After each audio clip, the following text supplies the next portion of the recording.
Hey, hey, good people. Happy Friday.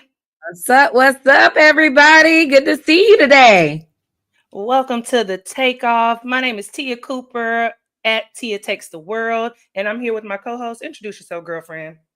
My name is Branlyn D. Mosby, and I am of Never Unpacks. Do Super not forget, excited to be, super excited to be with you guys here today. we are excited about our episode today. If you're tuning in live on YouTube or catching our replay streaming on Apple Podcasts and Spotify, we're talking about destination weddings today. So it's a topic that I'm pretty excited to dive into. But without further delay, we're going to go ahead and jump on into it. We like to start off with a little motivation. Then we're going to jump into the deep depths of what we're talking about today again, which is destination weddings. We're going to recap the show, give y'all a little bit of celebration so y'all can just know what's going on in our life. If y'all have some celebrations, we want to celebrate with you as well. We're going to drop some knowledge on you on how you can turn your travel passion into a little coin, okay? Because we like to make coins and we like to also travel. So we're going to give you all the goods today. But first, as I said, we're going to start off with our motivational quote. Bran, you want to tell the people what that is? I do. So today, you need to know that your peace of mind isn't up for a vote. Live your life your way, unapologetically. Period, Listen, boo. it's a whole word. How you feel about that, Tia? You know, for me, I whew, that's a difficult one for me. It's good, and I feel like it's one of those things like what do they say? I listen what I say, not what I do. I Mm, definitely can tell people this. Like your peace of mind is great. Like you should live your life unapologetically. But I am sort of a people pleaser. All right. mm. I go back and question myself if I feel like somebody else's peace of mind is going to be at stake. And that's not a great way to live. It's stressful sometimes. It makes me have a headache. It's chaotic. So I love this quote because I want to be able to live by it. But to be honest, I don't always. What about you, Brian? Listen, I am front runner of peace of mind. Okay. I will cut folks off. I will let people go. I will tell them that is a boundary I am not interested in crossing. And if you can't abide by my boundaries, baby, Mhm. I can find a place for you to go. Listen, I support it. I live it. Listen, I'm not, y'all, Tia is laughing because literally probably the last 3 months I've been like, well, guess I ain't talking to that people anymore. I don't know about that because I don't even got time. I don't got time. I got too much going on. I Yeah, am yeah. an advocate over here for your peace of mind, living the way you want to live. Your happiness means a lot. And you Listen, shouldn't be Brennan is somebody apologetic that I about it. talk to about that because she is like she said, she is strict about boundaries. Like whether it's cutting you off or telling you no, she is a strong knower. And I am not. I am not a no person. I want to be so bad. In my heart of hearts, Brandon and my husband, we've talked about this before. They were born on the same day, different years, but they are similar people. And he'd be like, no, let's say it together, no. And I'd be like, no. Listen, I lead with no, and I sometimes have to work on that because sometimes I even at work, y'all, like at work in my personal life, I will tell people no in a heartbeat. Like, can no, we cannot. Absolutely. The And answer then I is might no. come back and be like, okay, well, I can. But people take advantage of the good people we are on the inside. So you gotta there's a scripture, honey. Don't get What's me the to scripture? preach it. Come on, There's a Lord. scripture that talks about you gotta protect your heart because everything you do flows from it. Let me tell y'all something. Your girls out here, and I say girls with a girl, me, Tia, Bradley, okay? Your girls is out here putting out amazing things and trying to put our all into that. So no, I can't have you over here messing up my peace of mind, baby cakes. Yeah, yeah. This Because quote everything I definitely do comes from my heart. yeah. No. I feel you, Brand. Like I said, I want to so bad. I was reading a couple of years ago Shonda Rhimes' The Year of Yes, and I'm like, oh well, I say yes anyway. So, but no, it That's was more so because saying she yes was to leading with yourself. no. Now that Yeah, was she was more so saying say yes to yourself. Like when I read it, I was like, oh, I say yes. What do I need to say yes to? And she was like, no, you need to start saying yes to you. And I'm like, mm, okay. All right. That's what you meant, Shonda. Okay. Okay. So mm, this motivational quote is something that I think that is going to be so pivotal or important in this particular show because that power of no can help mm-hmm. you some of y'all out in this show. So as I said, we're talking about destination weddings today, and we're just going to go ahead and jump into it. So we're talking about the drama, the glamour, the headaches of destination weddings. Are these magical celebrations worth the hype, or are they just asking too much of your guests? Brand, let's kick things off. What are your first thoughts when someone says destination wedding? As you like. Listen, if that's what you want to do, is where you putting your money, where you want to create your memories, where you want to be in this particular space, as you like. And I am also a firm believer, who gonna be there is supposed to be there. Okay. This is true. This is very true. I agree with that as well. I actually had a destination wedding, so my thoughts will be a little different maybe this episode. I don't know. But I also agree with as you like. Like when I had my wedding, I was like, whoever's gonna come can come, as long as the one person that I need to be there, him and the pastor, as long as they there, then we're good to go. I wasn't really concerned with who could come. Of course, my family and stuff, I wanted them to be there, but it even got down to the point, and we'll get down to it in the show, like some of my family couldn't make it, and I was like, okay, all right. And I think they were more so like, you're not about to change it up. You're not about to not do this because I can't come. But that's, like I said, that's something we're going to get into in the episode. So our first topic of discussion is the dream of a destination wedding. So let's start out with the positives. Why do so many people want destination weddings? Is it the vibe, the aesthetics, the exclusivity, or something that I didn't realize I had a destination? Is it the cost? Okay, so I'll give my perspective of why I went the route of a destination wedding. For me, we love travel. First of all, like it just made sense to get married abroad. And granted, I say this all the time. Mexico is before we traveled there, is one of my favorite countries that I had never been to. Y'all know that's a Spanish name for auntie, and I am auntie. Okay, so I love tequila. It's my favorite type of beverage. I just knew my daddy's name is Robert. The people call him Roberto. Okay, they say he got a extra rise. So I was like, I have to have some type of Spanish, Mexican blood in me. I took my DNA ancestry test, baby, not a lick. I was so not a lick. Not a lick, but in my heart, I have the roots. Okay. So I was like, yeah, let's go to Mexico. Let's just make it into a thing. And as we started planning and things, I knew that some of my family didn't have passports. We gave them enough time. I think we planned 2 years in advance. We got engaged in 2020, ended up getting married in 2022. So it was plenty of time for anybody that wanted to come. I thought it was a great idea to get them out. If you didn't have a passport, then you could get one. You could travel. And a lot of our family and friends did travel for the first time. Like I said, I just thought that it would be such a vibe, us being a traveling couple. As we started putting the things together, I started realizing this is a lot less stressful for me and our pockets, because you think about weddings that are at home, you have to find a venue, a DJ, caterers, sometimes outside chairs and tables, the decorations for everything. You're having to go in and check in with the people to make sure that all the things are done. I met our wedding coordinator.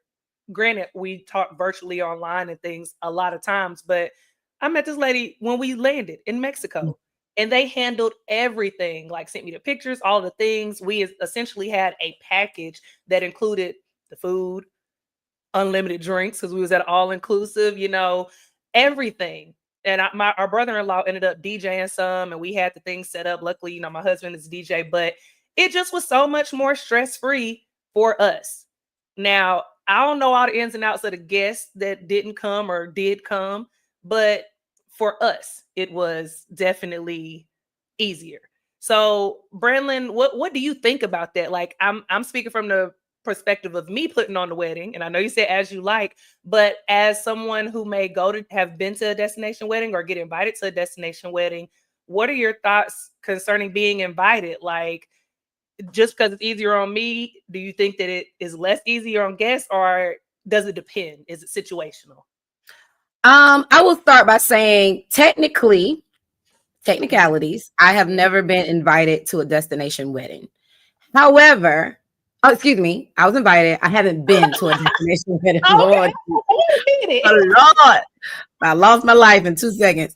I haven't been to a destination wedding. However, I will also say I have lived abroad while friends got married, and that might as well have been destination weddings in my book.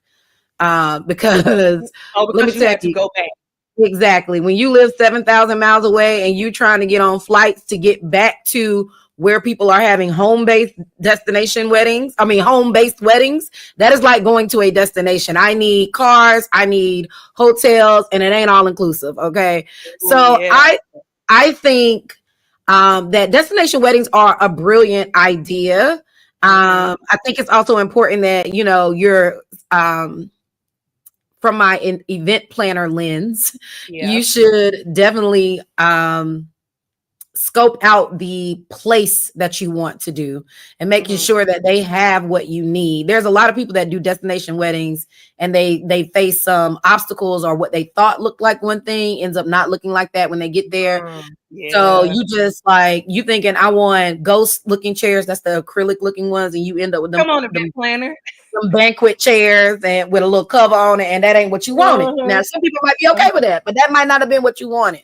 So I would say weddings are taxing on guests, regardless of if they are in state or local, because all of your guests are not coming from the same city. So to my technicality, everybody wedding is a destination. Okay. Because you have to go somewhere. You have to go somewhere. Whether that is, and I was one of my friends got married in Charlotte, and you put your wedding at 2 p.m., but your guests probably have been moving since 8 a.m. that day. Yeah. By the time they get up, get dressed, get a little breakfast in them, get on the road, because they got to get there before. They can't get there on time at your actual wedding. They need to arrive before 2, So now they trying to, fight traffic. There's 85 been under construction since I've known it to be available as a highway. North and south, ain't it? Exactly. So, to me, I understand the scope of what we're talking about. We're talking about those non-domestic trips. But for a lot of people, your wedding is a destination always. And it costs people money. Now it can cost them a little more money and they can get a little vacation in. I do think it's tricky though with weddings, because I do feel like your wedding just became one of my PTO days. So your wedding is my vacation. It's a little tricky. I think we're supposed to be talking about positives right now. So I'm gonna keep it. No, I mean, we can segue into either one. You just give me your perspective, and I can appreciate that. I appreciate all of those things. I mean, and that's when you come into that strong. How do you feel about it? What's your stance? Is it a strong no for you? Are you using your PTO for somebody else's celebration? Which we're going to get into. We'll get into that. So for this one, a little hot take that I have is there a fine line between fulfilling your dream and creating a nightmare for guests? Or do you think that some couples forget about the financial burden or scheduling issue that this puts on their family and friends? And I mean, at the end of the day, does it even matter? You know what I mean? Does that matter? So do you think it's a fine line? I think that saying that you said at the beginning, as you like, just applies. Like, it's whatever you like. But go ahead. I definitely feel like it's as you like. I also feel like, so this is perfect time. So I have some friends that are getting married, and right now their concern is about, I think the statement the baby said was, not your baby. I trying to keep a thing not so pinpointed. But one of the things the person said was, your friends and family got money to be here, mine don't. Ooh. And I thought that was an interesting take, right? Especially if it's a short turnaround, or it might be a long-term turnaround, right? Mm-hmm. And I do think, for me, I'm not married, but I've considered the thought of doing a destination wedding, because very much like Tia, I love to travel. So destination makes sense to me. Mm-hmm. But I also believe Tia's point is her husband needed to be, her now husband needed to be there. The preacher needed to be there. And for me, it's Georgie. That's my mama, y'all. Now the rest of everybody else, once I figure out how Georgie gets there, if Georgie at her sweet 75 and if she can make it, the rest of y'all need to figure it out.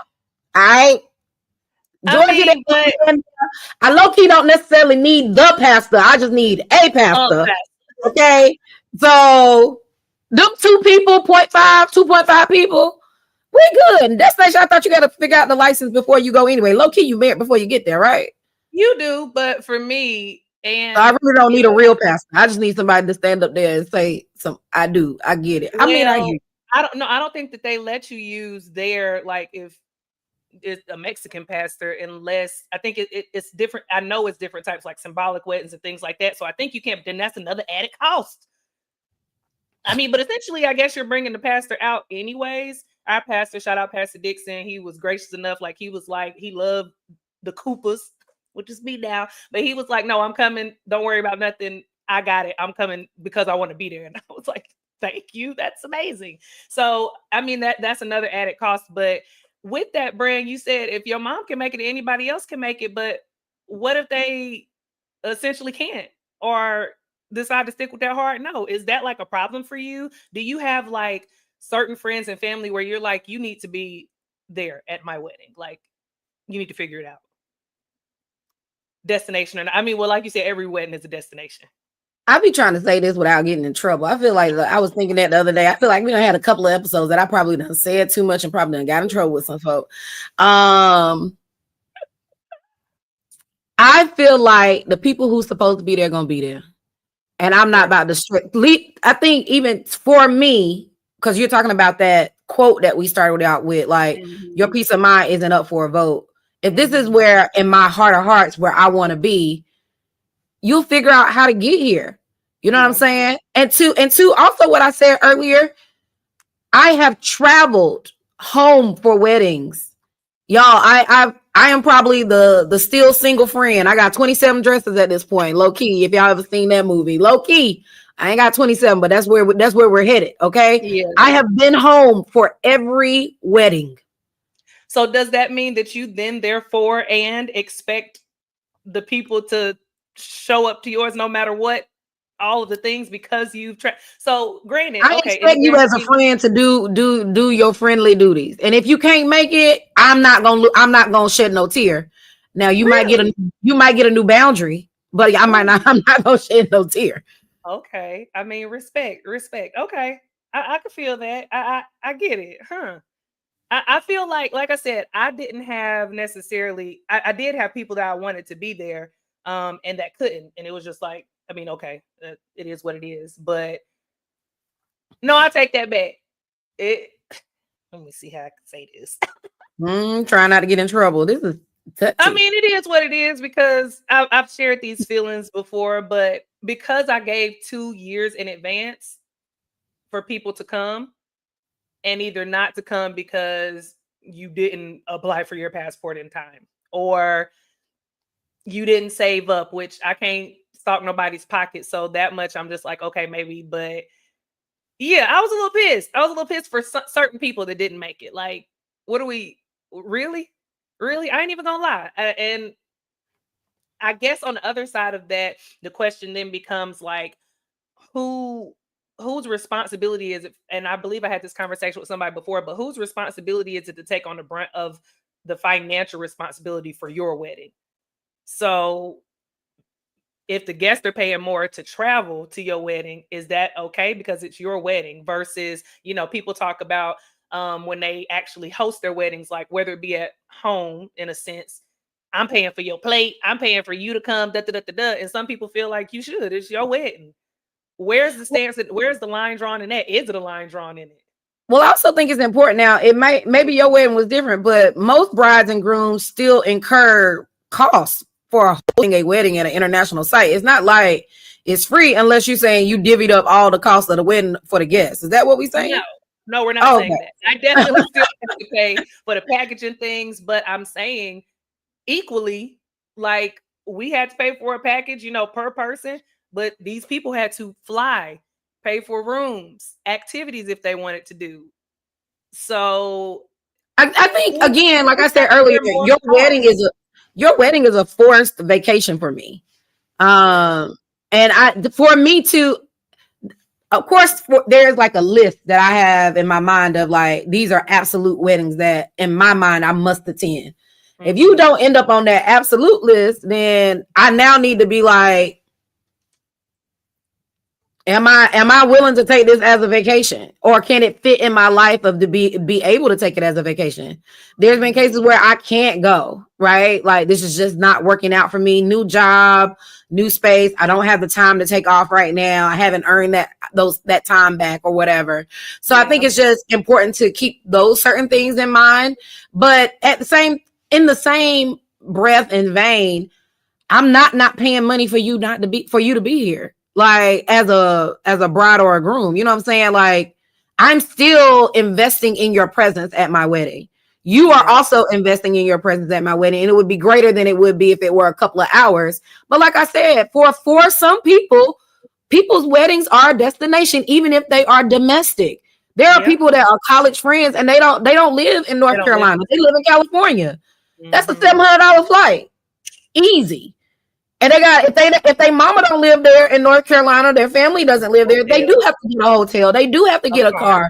There are people that come to a wedding that is stateside and are still incurring the same cost that it would for somebody to go internationally. And to that, I would say I would rather pay to go to a new country and have a new experience than I would to pay a couple of $100 to go back to North Carolina to Greensboro and be like, yo, can I meet y'all at Dames? Like, you know what I'm saying? Let's go have some new experiences together. But I'm curious, either if you are tuning in live, hey y'all, if y'all are tuning in live, please drop a comment, tell us where you're tuning in from, and let us know your thoughts also.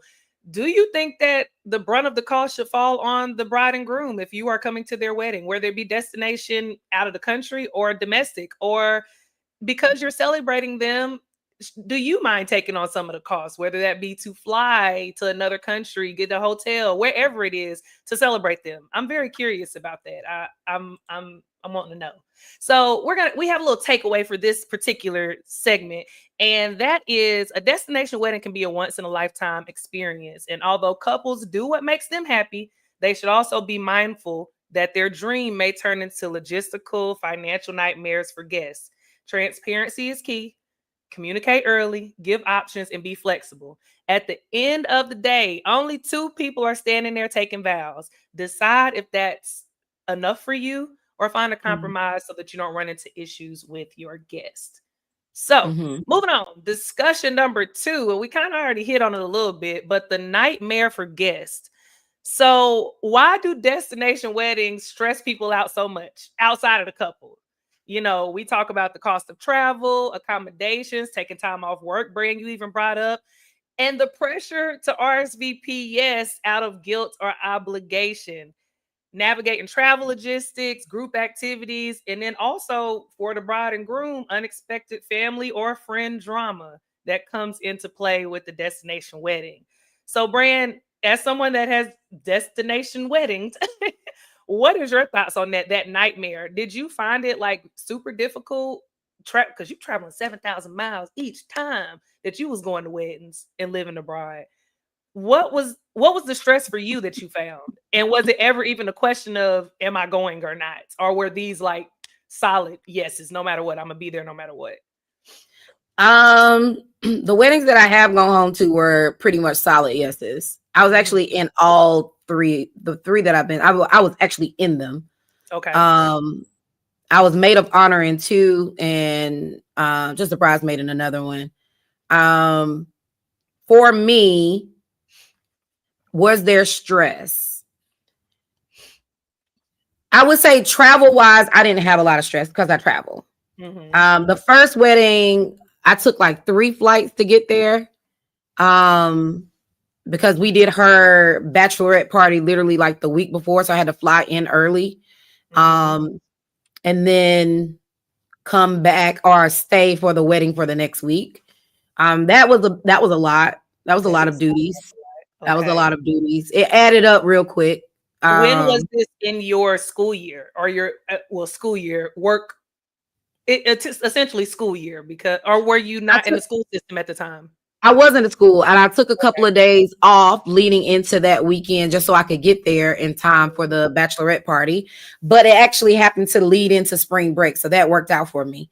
That was the only wedding that led into spring break. The other ones, I all had to take time off of work One was a weekend turnaround. One of my good friends, she got married in November. I literally flew in on Thursday, and flew back like Sunday. Mm-hmm. Oh, now that was travel wise. That one was a little stressful. I Why is flew in on that? I flew in on Thursday. Is this Mm-hmm. Thursday? I flew in on Thursday. Thursday, or was it Friday? It was Thursday or Friday. Either Mm-hmm. or. I flew into Charlotte, but I needed to get to Greensboro. And Mm-hmm. the flight, it was raining cats and dogs in Charlotte, and it was like they grounded everything. And Oh. so as once I landed for my layover in Charlotte to catch a plane to go to Greensboro, Mm-hmm. they were delay. It was delays after delays after delays after delays, and so I was like, "Yo, I'm not gonna make whatever. I'm stuck at the airport." And she and her husband were like, "We're coming." So Oh, okay. they got in their car and drove to Charlotte to get me from the airport, Mm-hmm. and drove me back to Greensboro. Why was this a nightmare? Because something I didn't realize then was because I did not get on the next leg of my flight. They I canceled the remember entire it. back leg of my flight, meaning Oh they my. canceled my flight out of there. So I was supposed to fly out on Sunday, which would have landed me back in Dubai on a Monday night. I couldn't fly out until Monday. Y'all, I got to the airport with my luggage like, I'm leaving. They said, No, you're where? not. Where you leaving to? Girl, you ain't going nowhere. I said, what you mean? I flew here. They Mm-hmm. said, we don't have a flight for you. I have a ticket. Show them phone ticket. They were like, no. I said, No. yes. Not you arguing with them. Yes, I, I I, said was, yes. I got here. So they were like, well, because you missed the second leg of your flight, it canceled your whole ticket. But I made the first leg. No, baby. So No, I baby. flew No. 14 hours Mm-mm. and missed the hour and a half flight. And now you're saying that I didn't. That was stressful. Was definitely stressful. But they did change my Oh, flight to the next day. no Um, charge?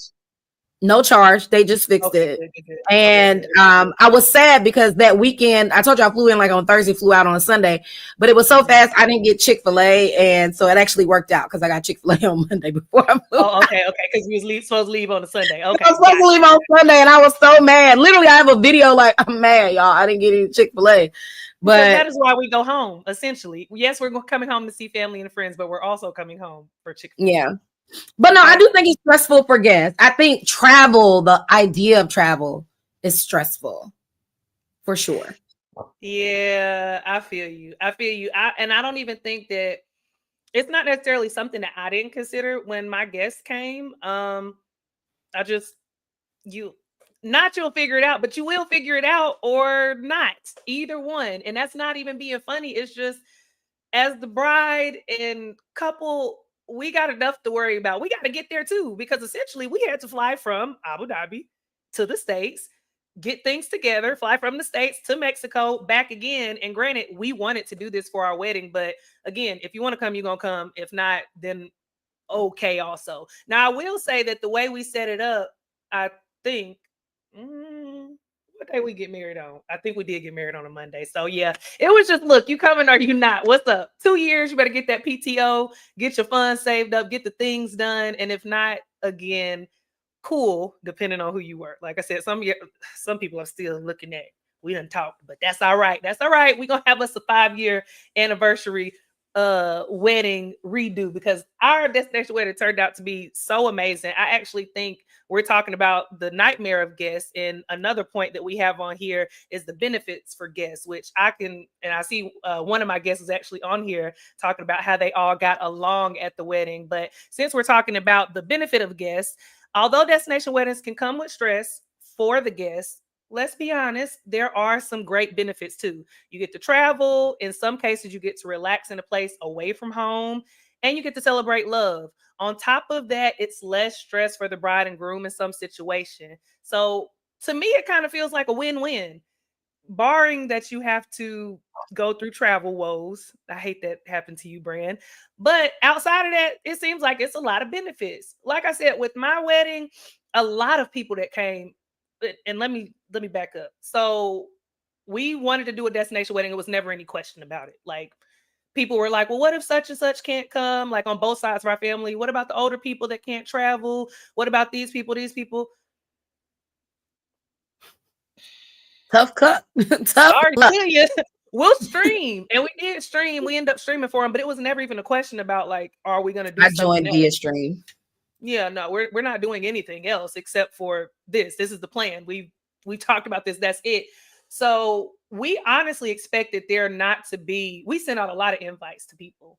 We honestly expected there not to be. Maybe we're looking up to 50 people, possibly.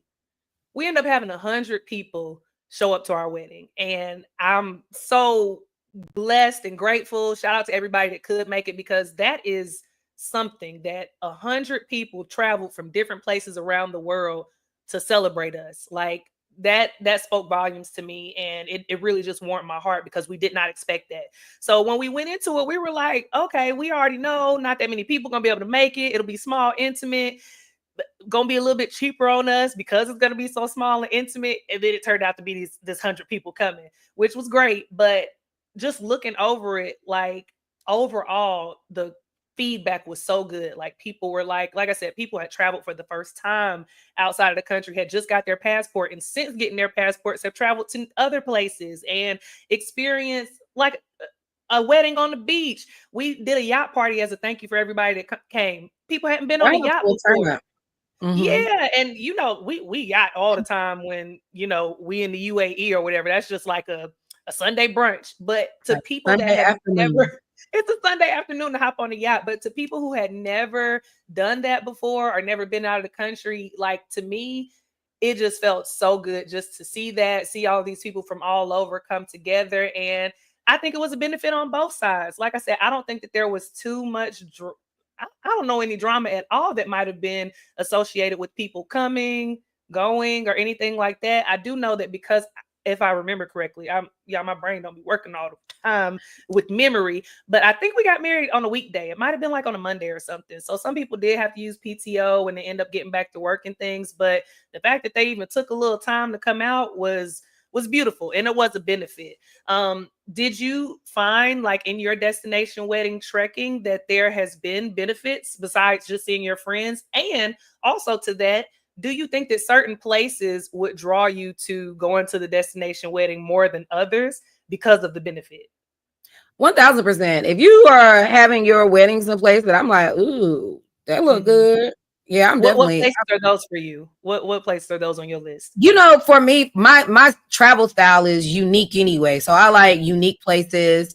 I wouldn't mind going to a new place. So if your destination is a new country for me, I don't mind checking that off, because now I can explore that. Your wedding is serving as, like, to our point. If I'm taking vacation, I need to be able to vacay.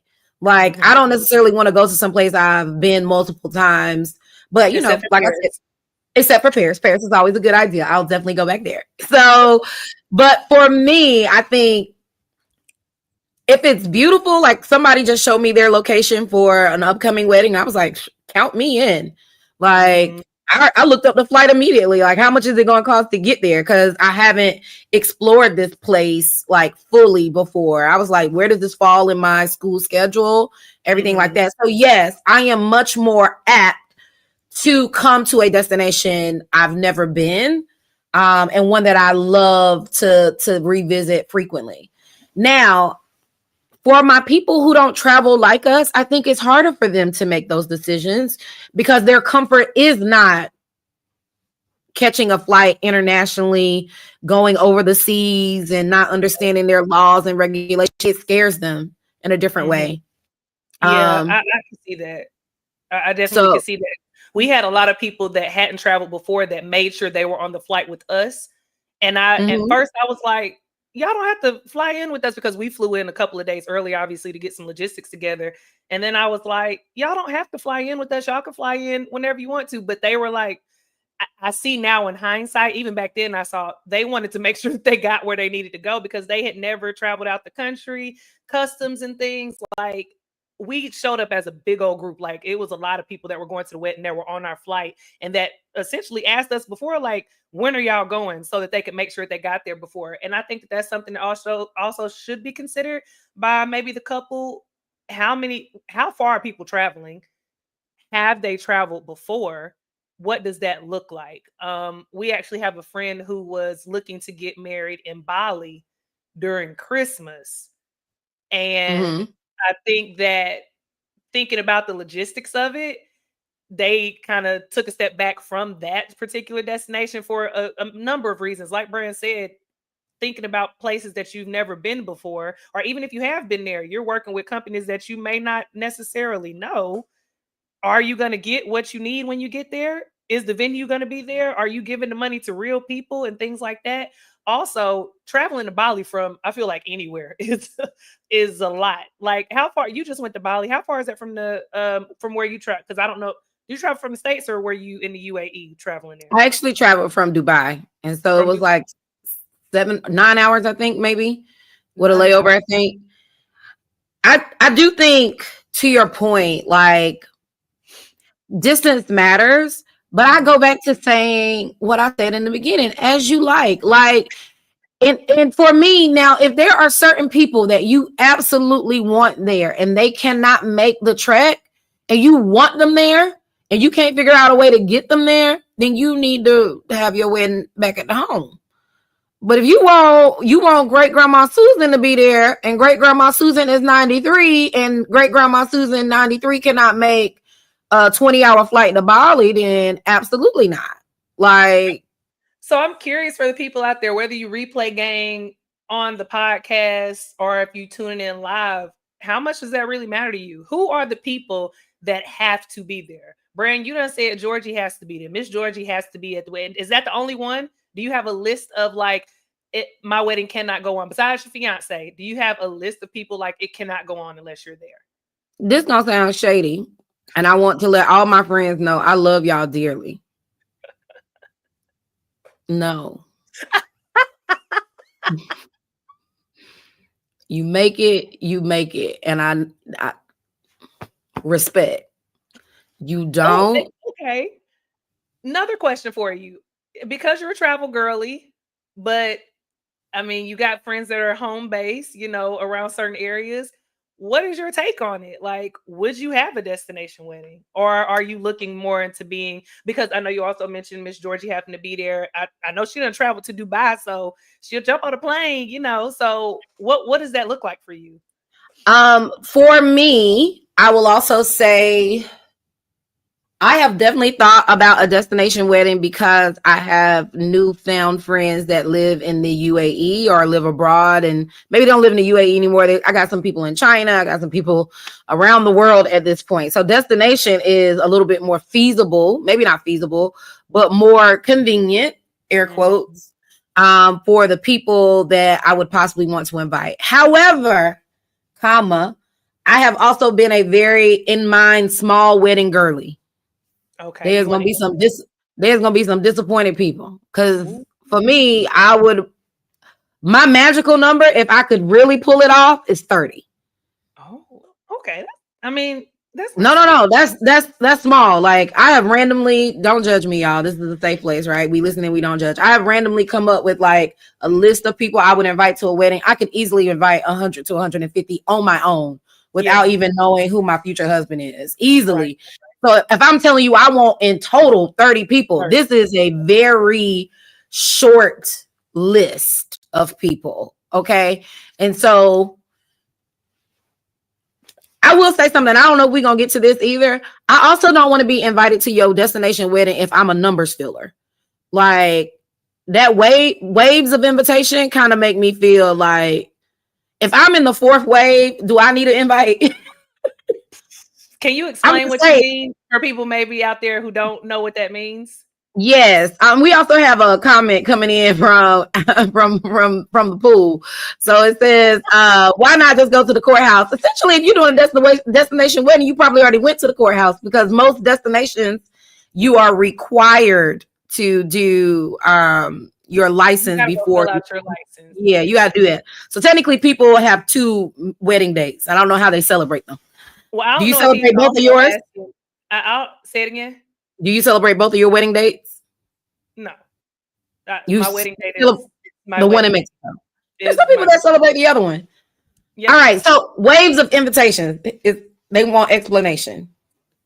So waves of invitations is I have a specific number of people I need or want at my wedding. So maybe you've talked to a destination wedding, or you've talked to a person at the resort or wherever, and you've decided on 120 people, and they tell you 120 are bust, meaning you get 120 people and you pay for 120 people, you get 50 people, you still pay for 120 people.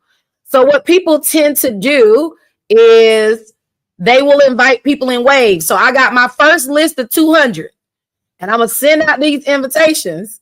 And that first list of 200, from that, whoever RSVPs or not, you give up your space essentially. So when the space is given up, like I'm on you. Are you coming? Are you not coming? They be like, I'm not coming. So I freed up 100 spots. I now have a second wave of invitations that I'm sending out, and I'm sending out my second wave. When I send out my second wave of invitations, these people say, hey, I can't make it. Okay, well, I filled 20 spots from the second wave. I still have 75 more to go. They send out a third wave of invitations, and it keeps going until they fill all of their spots. Now, this works when people do not know each other. It absolutely works when people do not know each other. However, people be talking and people be running out on y'all business. So when I realize that I am wave number 4 and not wave number 1, it's kind of like, so you using me to be at your wedding? So for me, then I make hard decisions. Can I pull this off? Is this a destination I want to go to or go back to? Am I going to get all those benefits that Tia talked about? Am I going to have new exploration moments? Tia's wedding was the jump off. Like, we on the yacht, and there's still footage coming from these things. Maybe not. You know what I'm saying? So I'm just saying, if I am in wave 4, what are we doing? Did you even really need to invite me? Apparently they did. They needed to invite you, but did they want to, or was it like I want to be wanted to, like, send me out, just period. I want to be on the list. Yeah. Not Waves list. I'm with you. I want to be on Waves list. And woo. It's like people trying to find a spot. I know we talking about destination weddings, but it's also like people trying to find a spot for you in the wedding. Like, you don't got to find a job for me to do. Either you want me there, or, I'm a bridesmaid, I'm not a bridesmaid. I know some people feel a way about not getting their titles in certain weddings. Mm-hmm. But you don't have to find a role for me. I am okay with just attending, and I will make that work based off what I can and cannot do in that moment. So it might be a no. It might be a yes. This fool. Kay Bell says, what about wave 3? Listen, as Brandon said at the beginning, as you like. If you're okay with wave 3, then you wave on to the wedding. Go on. That is a decision that you need to make. I'm like Brandon, it's going to depend for me where it's at. And if I'm in wave 3, what is our relationship really? What is our relationship? Did you even wish me happy birthday this year? Because do I really need to buy $2,000 flight to go? I'm just saying. I don't know. I'm a little picky, y'all. I told y'all what was the quote? We started out with saying, your peace of mind isn't up for a vote. Live your life your way. So the thing is, the problem with this quote sometimes is people want to live on one side of the street, and you don't want to respect my decision to what you're saying. Yeah. We gotta live on both sides of the street with this. Like, you live your life unapologetically, I live my life unapologetically. We all are living unapologetically, and we understand that that's what we're doing. No hard feelings. No hard feelings. You put me in wave 4, I respectfully decline. I still love you. I'm done. I can't wait to see y'all when y'all get back. I love y'all, dude.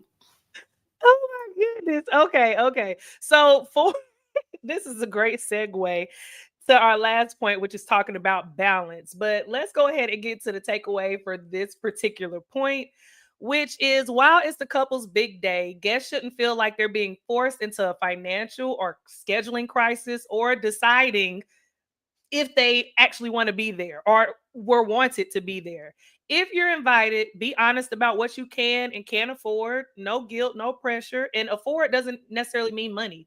Afford could mean time. Afford could mean just like your energy, your space. And for the couples, make sure that you remember that not everyone can drop thousands of dollars for your wedding in whatever capacity that is, and that is okay. All right. So, moving on to our next point, which is finding balance. So, how can couples make destination weddings work for everyone? Is there a sweet spot where guests and couples both win, like group discounts, planning far in advance, and being upfront about cost? Now, me personally, I think it's about transparency and compromise. If you're asking people to spend coins to celebrate your love, the least you can do is make it as smooth as possible. But also realize that people may not want to or be able to swing it. And as we have said, be okay with that. Busy, what is your thoughts on the balance of things as a guest or even as a future destination weddinger, hoster? You know, I kind of feel like money is an option, but it's not an option. Like, it costs me for you to be here and it costs you to come to celebrate me either way. Mm-hmm. And I feel like if you're in a place where you can't do that, I can respect that too. And I feel like, you know, people be wanting these long, early, like you said, you gave people 2 years. Most people that I know, they don't really do well with long-term payment plans. And that's coming from booking people in travel and just arranging things. Like, people say they want like a year and they don't want to wait till the last minute, but them payments really don't roll in till right before the deadline.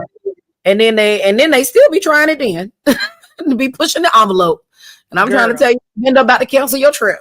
You do not pay this money and you ain't gonna get nothing back. So, you know, I just think I don't know. I just think if I'm celebrating you, my friend, and your union, and I got it to be there, I'm gonna be there. And I just kind of feel like some people don't even realize, yeah, it took you an hour to drive down the street to get to the wedding in wherever town it's gonna be in.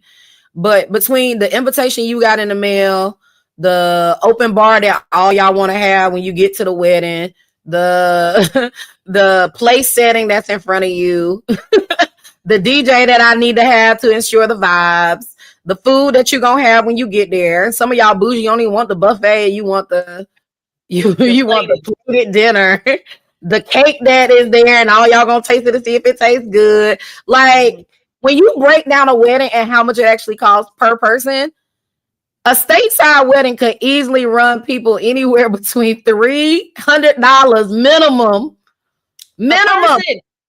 per person and upwards. And that depends. And then you gonna talk junk about my shutterfly invitation and save the day. Don't do that. So I might as well go out the country. I might as well. It's not even about going out the country. You might as well do what you want to do. And if that's out the country, that's where it need to be. Fair. Fair enough. Fair. I agree with that. Ooh, girl, you said a whole word. And honestly, like I said at the beginning, it was never for us a thought of even being stateside. And I won't say it wasn't a thought. I think we thought it was going to be more expensive to be stateside than it would be abroad. And we just automatically ran with it. And I won't even hold y'all. Like, our wedding maybe was between 15 and 20K. And I told y'all we had 100 people. And that was everything. So we had a comment that says, I feel if there's a destination wedding, then there should be some nice thank you gifts or favors for everyone in attendance. I don't disagree. Have you had some nice favors at destination weddings, K-Bell? Any that you want to note, or any that were horrible that you don't think that you should have gotten? Please share your thoughts. It's a tricky question there, sir. Let's see. K-Bell also wrote, did you send waves? And I'm assuming that he means me for my wedding. No, everyone got you got your things, unless like it was a invitation, like an actual invitation I had to hand out. But I'm pretty sure we sent like emails and stuff, but it was difficult because it was around COVID time. Like, I remember when I had my car maybe a year or two ago and I was selling it, I was cleaning it, I was like, oh shoot, I still got somebody's actual physical invitation in here. Now, granted, they ended up coming to the wedding because they got, like I said, the e-bites and stuff, but I did not send out waves. K-Bell did respond and he said, not the one I went to in Cancun. I'm not sure if he's saying that he didn't get good gifts in Cancun or he did. We'll wait for that answer. Let's see. I'm curious. But to the point, as we were talking about finding balance, I definitely think there's a sweet spot. I love what you said, Brand, about some people. It don't even matter if you give them a long time, and it's facts. People think 2 years. Oh, I got 2 years. I can pay this. I'll be able to pay it off and things. And you put it off. Like, oh, I got something that came up. I'm gonna do it next month, and then it'd be a whole bunch of months. It'd be a whole bunch of months. Be a whole bunch of months. Now, I will say also, and we'll talk about this also at the end, but having, like I was talking about, the stress of the destination wedding, whether it be domestic or abroad, for us, it was a lot less stressful because not only did we have our wedding coordinator at the property, but we also had a travel advisor that was assisting us along the way. Shout out to Mike Karstens. That's my boy. He also opened up my eyes as a travel professional about, number one, how lucrative it could be to host destination weddings as a travel agent. She won't have another wedding again and not be the travel agent. Baby, if I would have did the planning. Even though I know redo this. I would have done it. But just the stress that it took off for him to deal with everybody's everything. Like, I never knew about the payments in the background. If people did wait to the last minute, I never knew about cancellations or anything like that. It had nothing to do with me. So it was so great. But now as a travel professional, you better believe, oh, you want a destination wedding? I got you. I can put it together for you. Like, we met this man virtually. None of our guests ever had to actually see him physically. Like, they paid online. He sent them emails, all of the things. And that man got a pretty sweet bag off of our union. Like, but he took so much stress off of us. And I just, listen, like I said, we'll talk about that if y'all are interested in that. I was about to say, I'm not even going to lie. The commission just on an all-inclusive resort and setting up all-inclusive resort packages is pretty, it's a pretty solid commission. Like, if we're talking, and just, I know Tia said we're going to talk about the business at the end, but just interjecting the fact that wedding destinations is a major part of the travel business because people are doing it, because all the things, the benefits that Tia has rolled out, like, people don't want to do that. And you do need somebody. They have a wedding planner on site, and then they can assist you with a travel agent that's going to hook it all up and connect you with who you need to be. Like, it's solid. Our coach actually booked all of the resort for her son's wedding. I think she said that bag was either over 20 grand coming back. It was a lot of money coming back. And she was going to the wedding anyways. Let me tell you something. The lady paid for a wedding, went to the wedding, and got a commission back on the wedding. Let me tell you something. Hello, somebody. Like, what? Make it make sense. And it definitely makes sense. Go ahead and read it, Brandon. Apparently, somebody got put to work at the Cooper's wedding. So the Cooper's wedding was in Cancun a few years back. And apparently they was putting their guests to work. So they had to pay to be there. They were laborers. Girl, don't you let kids sit up here and lie to you. K-Bell, you are telling like that man had to read a speech. If that was probably the extent of the work that he did. He put him on program? He worked. Our friend group was on the program, and they got up and said a little speech. Now, if you talk about putting them legs to work because he was dancing on the dance floor, putting his liver to work because he was drinking all the work because he was turning back drinks. Yes, they got put to work. Everybody got put to work. Oh, shoot, one of our friends left with a torn Achilles, was it? Or did he get that at the wedding? What he break? Yes, doing the Roy. Roy. Yes. Oh, you did, MC. Thank you so much, Ken. How can I? Now I know Ken. Ken is one of our good friends. Now I know I've known Ken to just grab a mic. So did you actually hire him to MC, or did he volunteer? I believe that we did ask him to be a master of ceremonies in some capacity. I did not realize that he was worked down to the bone so bad. I have to find some way to repay his efforts. So I greatly appreciate you. So Tia, did you even consider the nightmare for your guests before booking your wedding as a destination? Or I know you've asked me my opinion. Did you even consider that? Or did you was like, this is what we doing?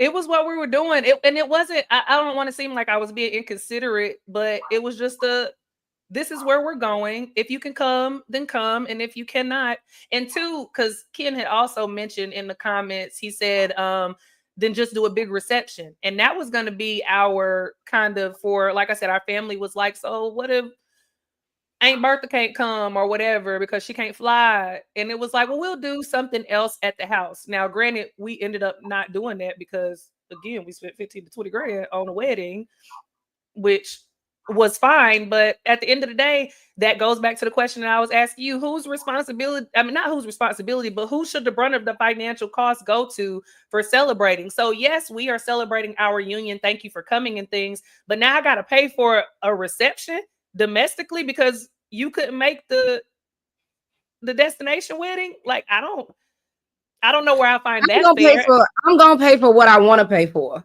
I'm not paying for anything outside of that. Like I said, who's supposed to be there will be there. If you can make it there, make it. It's wild. I actually had a client who originally she was going to a destination wedding. She sent me all the information. She didn't book through them. Thank you. She didn't book through them. She came through me. She said, my girl knows travel. Let me book with her. So she brought her stuff to me, gave me all of their information. I told her that we were going to verify the address and everything. When we started running the cost up, baby girl was like, I don't need to stay 4 days. I can stay 2.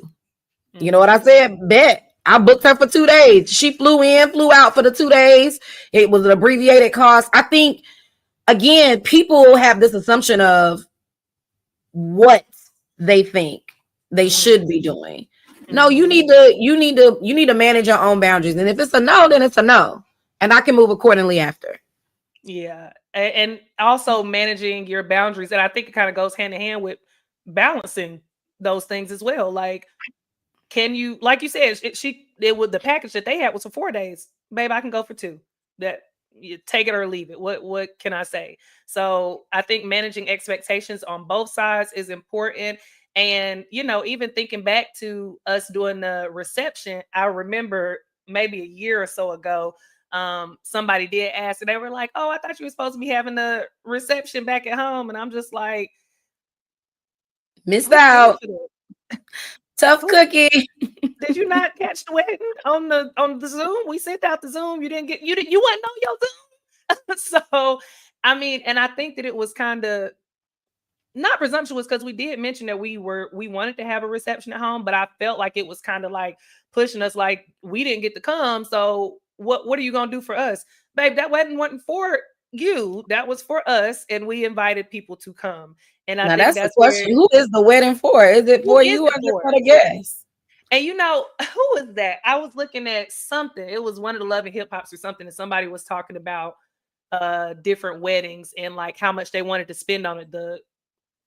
The future groom was talking about, like, I'm not trying to spend, to your point, Brandon, $300 on per person, and we're getting married. Like, I don't think and you show up with 0 gifts.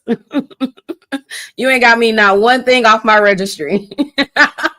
But also to that point, I mean, not saying that you should show up empty-handed, but it's like, as a guest, it's your wedding. Like, you want me to come celebrate you. I think that goes into like the talks, not only with weddings, but like birthdays and stuff, where people start getting into who should pay for what.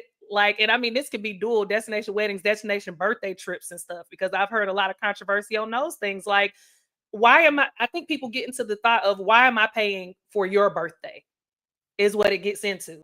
Like, we've had discussions like that, like being invited to different birthday things. And it's like, you have to pay to go to brunch, or you have to pay to get on a yacht or whatever. Is that okay? Should the birthday person or the wedding couple, the host, should they be paying, or does that go on to other people to help celebrate you? Well, what you think? What's y'all's thoughts in the comments also? My thoughts in regards to who should pay for what? I mean, it costs anyway. It's going to be a cost regardless. If you're having a birthday party, you pay for dinner, or I've seen like some people's men, they'll pay for the dinner for all the girls to go out. Is that the host responsibility, or because people are celebrating you, should they pay their part and not have you worry about that financial cost. Like, is that the gift? It's as you like. If my man say he paying for the table, then he paid for the table. Now, if you get here, my man say he ain't paid for the table, then he ain't paid for the table. You need to cover your own bill as you like. Okay, you can choose to come or not. How about that? As you like, but where's the expectation? Whose responsibility is it from the beginning? If we're celebrating you, should you be taking the brunt of the cost? Should you be inviting me on the yacht that I have to pay to get on for your wedding or for your birthday? I will honestly say there probably hasn't been anything I have thrown where everybody gets the full cost. Mm-hmm. If I haven't taken care of it, there is a cost, you not paying what it should probably cost you to attend. Yeah, you're not paying full cost. But I think everybody operates differently. Like, and I think it's up to you and how you want that to look and how you want that to feel and move. I want to do a 40th birthday trip. I have intentions of doing certain things to cover certain things because you know me, I like an experience for sure. Like, you know what I mean? I want it to feel a certain kind of way. I want people to leave feeling a kind of way. However, if I decide like, this is what this, because actually when I looked at it, I was like, they probably gonna have to pay for this, but I'm covering all of these things. And then I also kind of feel like if you can't make it, as you like. As you like. And that's fine. And that's that on that. It's okay. That on that. It's okay. All right. So our takeaway for this segment, which was finding balance, is that the key to a successful destination, or also we could be talking about birthday trip, destination birthday, is consideration. Couples or hosts should provide plenty of notice, affordable accommodation options, and flexible itineraries. Guests, on the other hand, should communicate openly about their ability to attend. A wedding should be about joy, not stress. So both sides need to set realistic expectations. And actually, before we move on, I thought about this yesterday. I don't know. It popped up on my TikTok talking about like setting expectation balance and stuff like that. So, of course, because the new season of Real Housewives of Atlanta is coming out, there are all these old clips. And, you know, they released them first 6 minutes of Shamia and the grandioseness of her life. So now her and Portia are kind of like they showing all these different things. Bringing this up to say, Shamia had a destination wedding. Her best friend Portia did not go. And the clip that I saw came up of Shamia basically being upset because Portia wasn't coming. And Portia was like, you bringing this up in front of people. I've already told you I can't come because I have health issues. And Shamia basically was like, I'm still pissed about it. Like, I'm upset. And I thought it was a very interesting dynamic that they were arguing about this, because I'm just like, I mean, if she got health issues, if she actually has them, what are you really upset? Like, where that to that point, I just talked about consideration. Where is the consideration? Like, why are we tripping? But then also, that's your best friend. Like, you can't make a way. You be traveling. It was weird. It was definitely weird. I think a lot of times we have this prejudice against our friends and people because we hold them to a standard that we hold our own selves to. And Shamia, her family has dealt with a lot, like health-wise, sickness-wise, babies. Everybody been in the hospital living it up like hard. Not so no, like I feel like every time you go on our timeline, I feel like they in the hospital every other week. Like her baby's had a lot of health issues. A lot of things. I also feel like just because you didn't come now, mind you, I was 15 minutes ago. I'm also the one telling you, if you don't come, you just didn't come. But that doesn't mean I don't feel a way about it. And I reserve the right to feel how I want to feel. And I reserve the right to address that to you. Now, does that mean I might move different? 1000%. I might be moving different.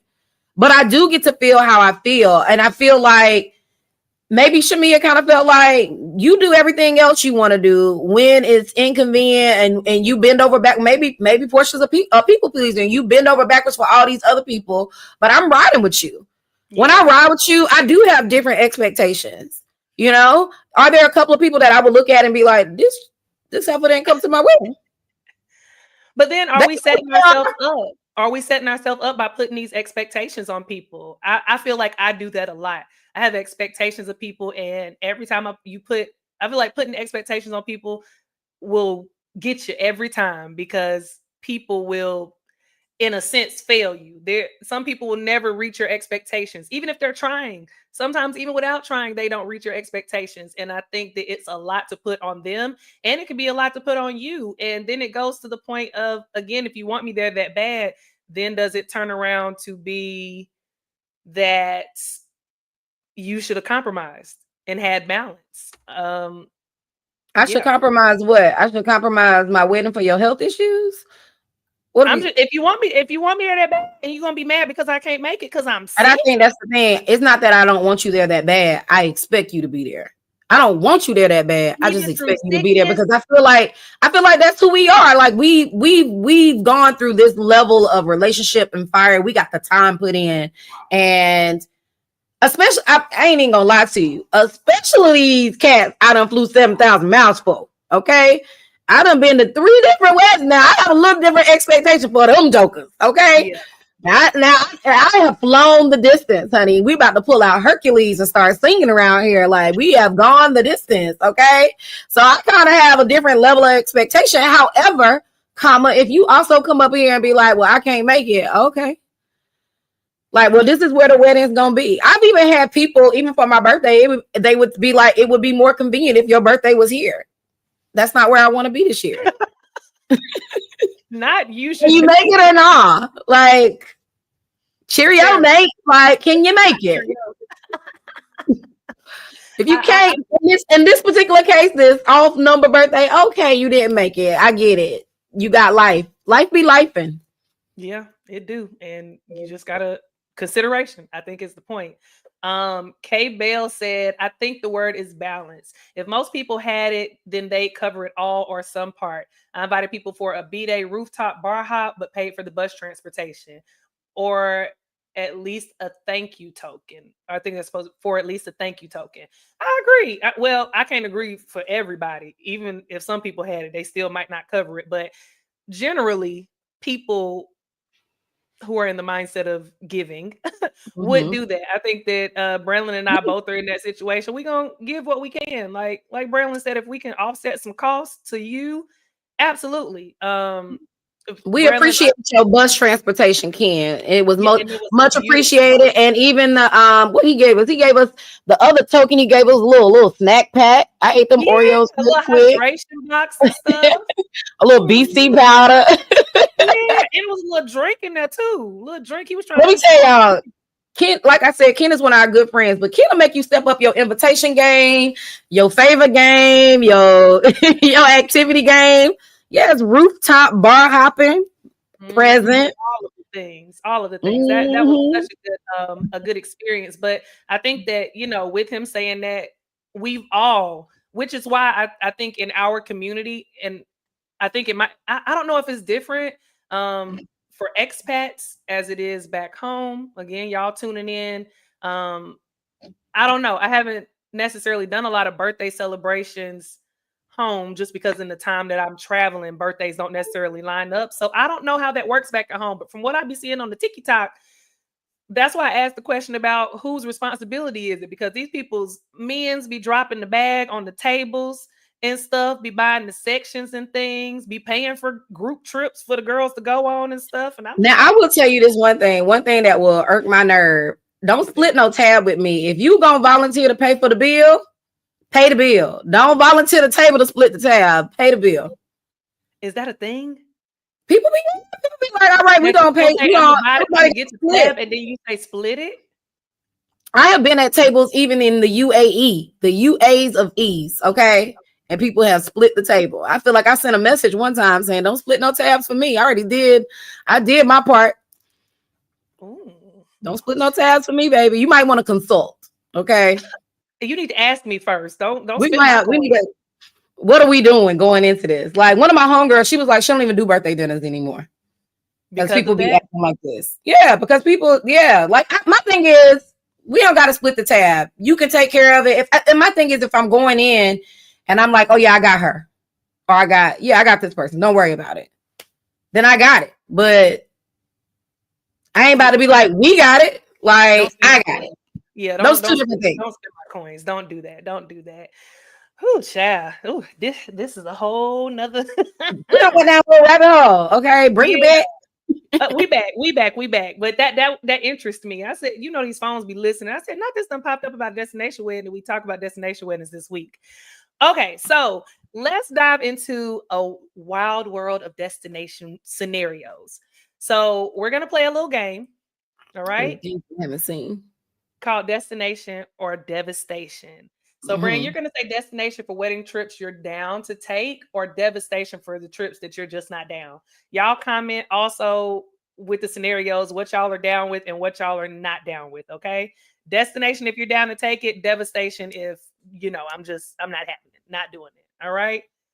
So, your best friend's dream wedding or your best friend's dream destination wedding is in South Africa, and it's set during the Christmas holiday season.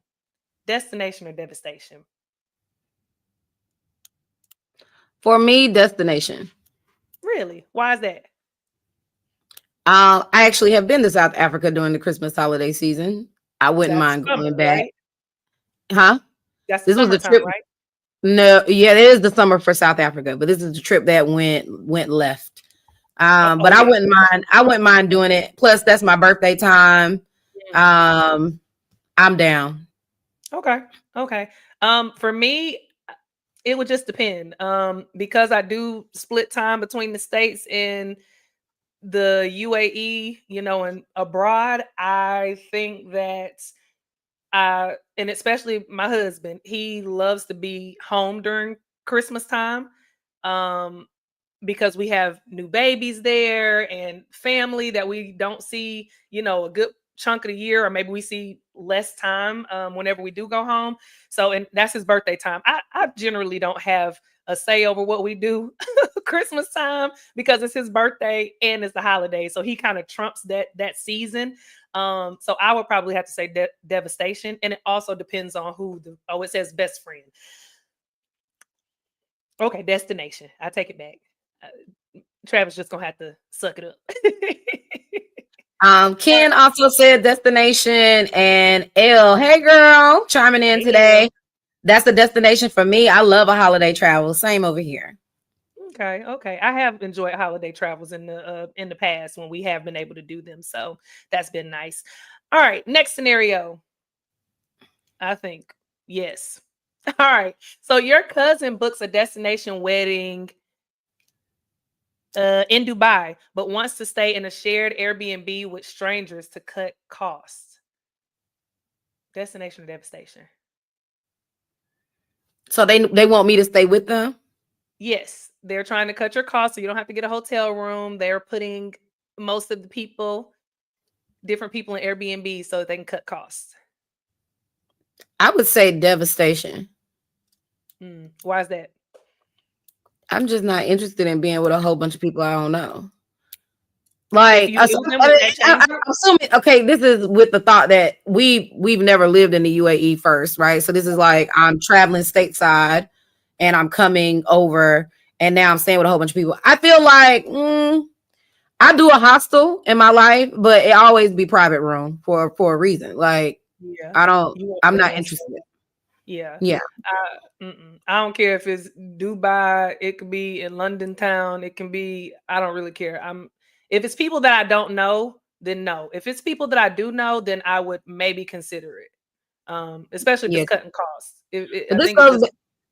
I'm sorry. This goes back into that group conversation we had last week. So now I'm sharing this place and who gets what room, and because you ain't booked it. Like, so we all sharing a space. So I'm in the maid's room and you in the master, and hold on. Like, I have questions. Like,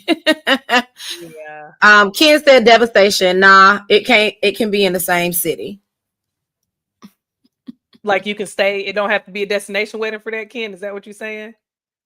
Morocco. Ken is a friend that we've traveled on group trips with. I've traveled several times. So Lordy. Okay, we're moving on to the next scenario.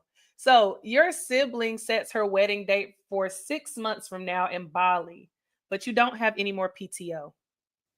Destination or devastation? Destination. No matter what. Yeah.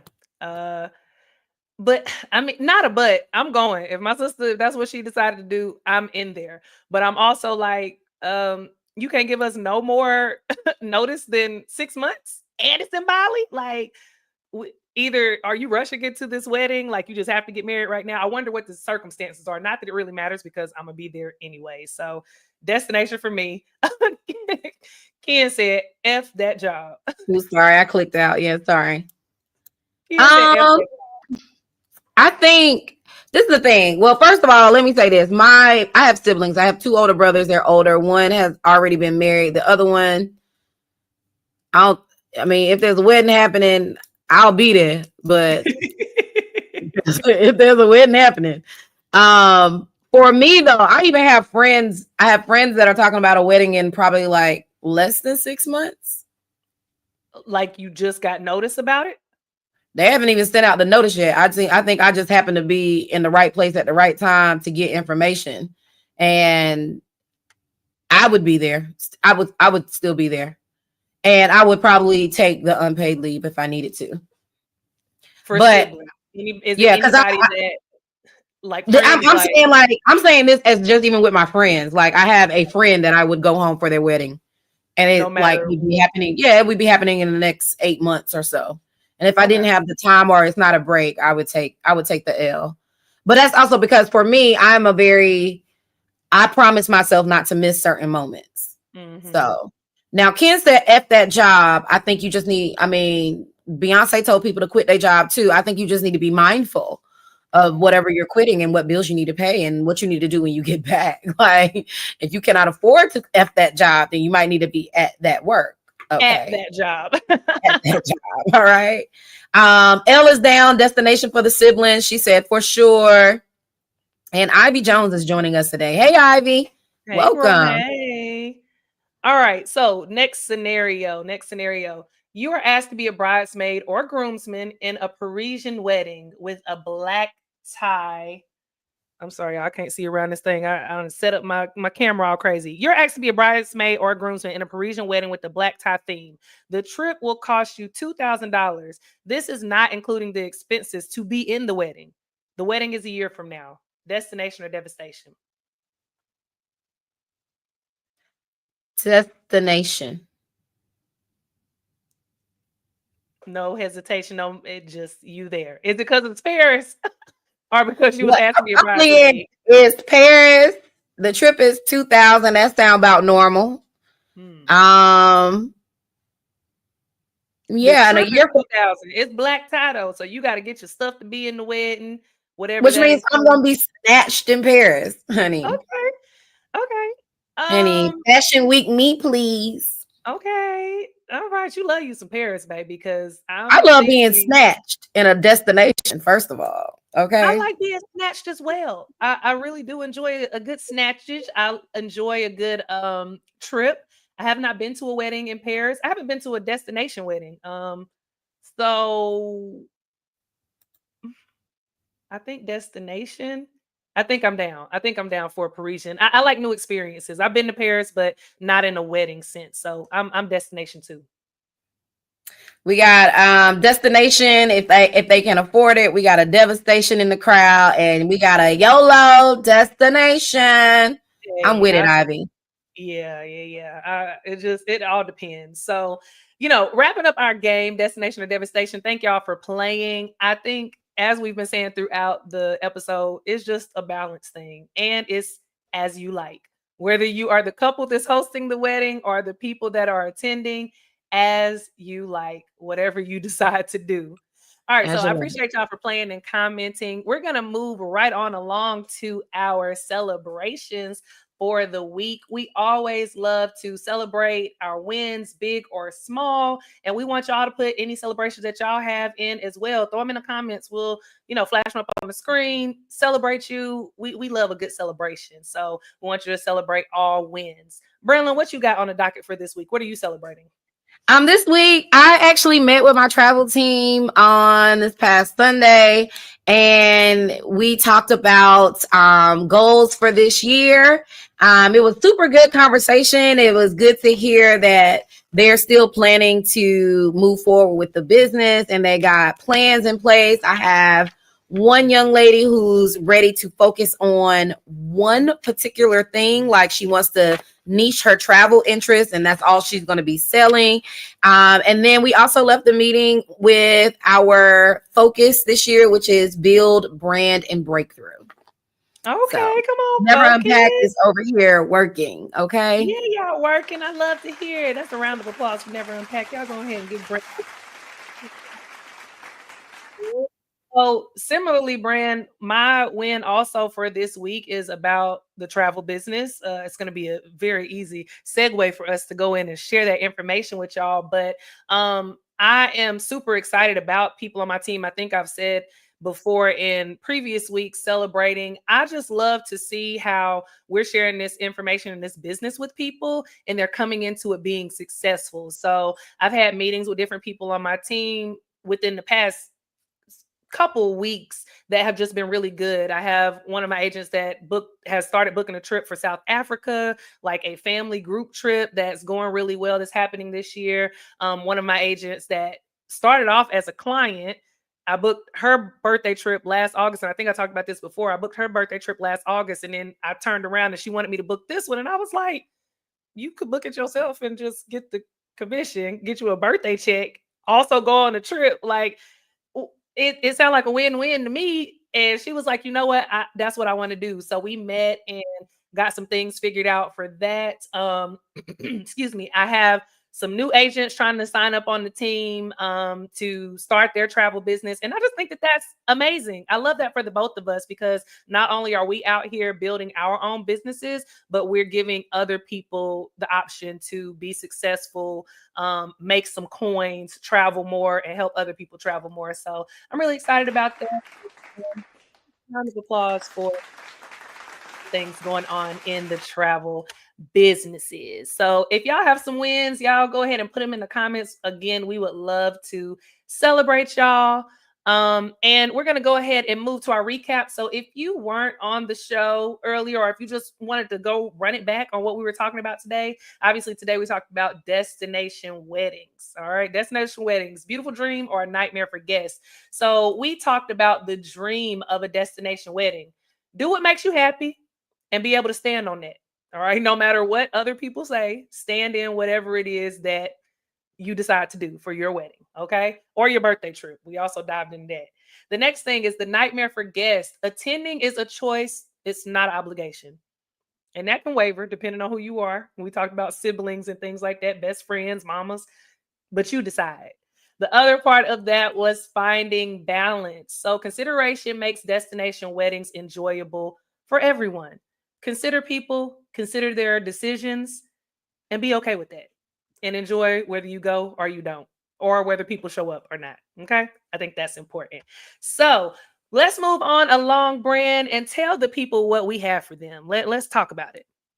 So the first thing that we want to talk about is, let's talk about the travel business and being on the money side of travel. If you are interested in joining the travel business, we have available for you the travelagentworkshop.com. You can visit that, get more information on what we do and how we do it, and our various streams of income in the travel business. You would need a sponsor code. You can use Never Unpack for me or Take the World for Tia. It's a great way to get some information. You get, I think it's a 3-day workshop, and you can get all of the information in one day if you're interested. I went through the same workshop. I actually watched a very short video and I was like, all right, sign me up. And then I went back and looked at the long video later. Don't be like me. Be informed if you like. All right. So, but we love to tell you all, we love to talk travel, but we really love talking travel business. It's so crazy. I was on a message thing today earlier with another travel agent that is actually on our bigger team, and she was talking about a trip. I saw a trip that she posted. I was like, yo, what's the travel agent information on this? Like, how did you contact the hotel? What are the rates? What does the rates look like for us? And she was like, girl, I took this trip before I became a travel agent. I was like, oh my gosh. And she was like, but it's worth taking a trip, without being a travel agent. I was like, no, it's not. Is it? Yes, but I would love to see all of the benefits that come along with being a travel agent. So if you are one of these people that loves to organize things, you probably have a little bit of event planner blood in you, or you like to just put things together. Being a travel agent fits right into your life. If you are a person who travels quite a bit and you are not necessarily an influencer or anything like that, and you are paying full price for your travel and you are letting those third-party websites get away with your commissions, I tell you, travelagentworkshop.com, you should definitely type that in, use one of our sponsor codes. The beautiful part about a sponsor code is that you would either end up with a coach in Tia, or you would end up with a coach with me. The other great part about that is we're all one big team anyway, so you can't lose. All right. So travelagentworkshop.com. The other thing is we tune in every Friday. We go live. We have shifted our little selves right on over to the YouTubulars. Okay. We are on YouTube. You can follow our channels at Never Unpacks for me and Tia Takes the World for Tia. Also, those are also our social media handles. Please follow us, like, share, subscribe, get into the family and the community with us.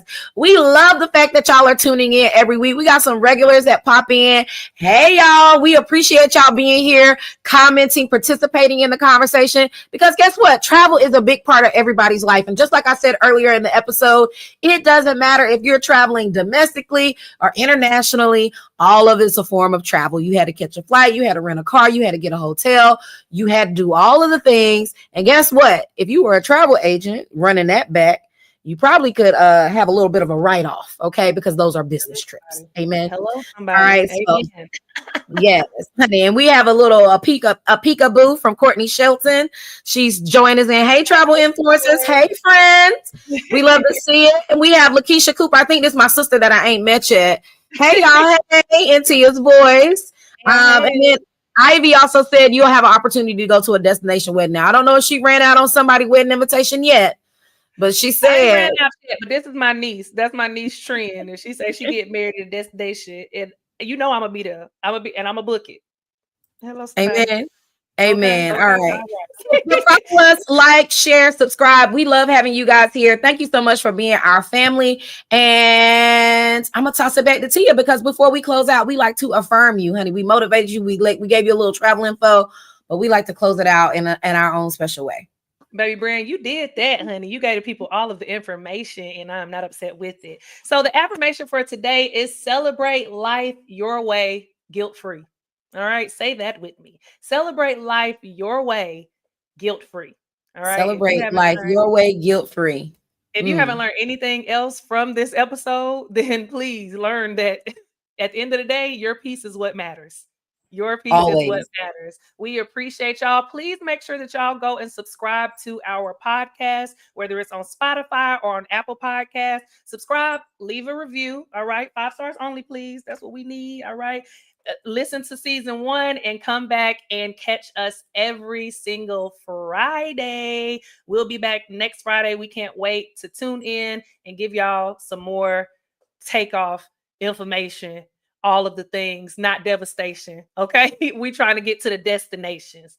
All right, y'all. We'll see y'all next week. Have a great weekend. Bye. Bye, everybody.